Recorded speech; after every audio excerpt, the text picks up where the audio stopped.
ಬಲಿ ಕೊಡ್ಬೇಕಂತಂದ್ರೆ 4-5 ಜನ ಕೊಡ್ತಾರಣ್ಣ. ಇಲ್ರಿ ನಾವು ಅಲ್ಲಿವರೆಗೆ ಬಾಡಿಗೆ ಎತ್ಕೊಳಲ್ರಣ. ಬಂದು SP ಅವರು ಇಂಟಿಮೇಷನ್ ಕೊಡ್ಬೇಕು, ಅವ್ರೆಲ್ಲ ಅರೆಸ್ಟ್ ಮಾಡಿ ಅಂತ. ಇಲ್ರಿ ಅಲ್ಲಿವರೆಗೆ ನಮ್ಮ ಸಮಾಜ ಕಾನೂನು ಮಾಡಿದ್ರಿ, ಅಲ್ಲಿವರೆಗೆ ನಾವು ಬಾಡಿ ಎತ್ಕೊಳಲ್ರಣ. ನಮಗಾದ್ರೂ ಒಂದು ಯಾರು ತುಂಬಿಸ್ಕೊಡ್ತಾರೆ ಅಣ್ಣ? ಹೇಳ್ರಿ ಸಾಹೇಬ್ರಿ, ಎತ್ಕೊಳ್ಳಲ್ರಿ, ಅರೆಸ್ಟ್ ಮಾಡಿ ಬಂದು ನಾವೇ ಬಿಡ್ತೀವಲ್ಲ, ಅಲ್ಲಿವರೆಗೆ ನಾವು ಕೊಡಲ್ತಾರ. ಬೇಕಾದ್ರೆ ಅವ್ರು ಅರೆಸ್ಟ್ ಆಗ್ಬೇಕು. ಆ ಮಹಿಳೆ ಸಮೇತ ಅದು ಭಯೋತ್ಪಾದನೆ ಟೀಮ್ ಐತೋ ಏನೈತೋ ನಮಗೆ ಗೊತ್ತಿಲ್ಲ. ಒಂದು ಪ್ರಾಣಿ ಬಲಿ ಕೊಡ್ಬೇಕಂದ್ರೆ 4 ಜನ ಹಿಡಿದು ಬಲಿ ಕೊಡ್ತಾರೆ ರೀ. ಒಬ್ಬ ಮನುಷ್ಯನ ಬಲಿ ಕೊಡ್ಬೇಕಂದ್ರೆ ಎಷ್ಟು ಜನ ಇರ್ತಾರೆ? ಅದ್ರ ಟೀಮ್ ಏನೈತಿ ಅದು ಕುಲಂಕುಷ ಪರಿಶೀಲನೆ ಮಾಡಿ SP ಅವರು ಒಂದು ವರದಿ ಕೊಡೋವರೆಗೆ ನಾವು ಬಾಡಿ ಎತ್ತಕ್ಕೆ ಅವಕಾಶ ಕೊಡಲ್ತಾರೆ. ಆದ್ಮೇಲೆ ಅವ್ರು ಅರೆಸ್ಟ್ ಆದ್ಮೇಲೆ SP ಅವರು ಒಂದು ಪ್ರೆಸ್ ಮೀಟ್ ಕೊಡ್ರಿ, ಕೊಟ್ಟ ಮೇಲೆ ಬಾಡಿ ಎತ್ತಿ ಸರ. ನಮಗಾದ್ರೂ ನಾವು ಯಾರ ಮುಂದೆ ಹೇಳ್ಕೋಬೇಕು ಸರ?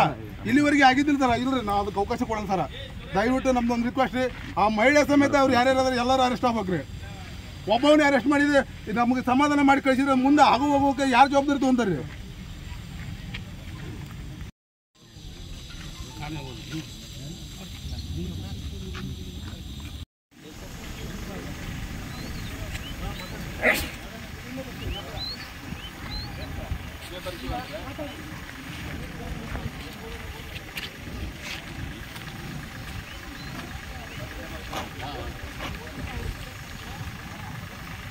ಮಾಡಬೇಡಿ.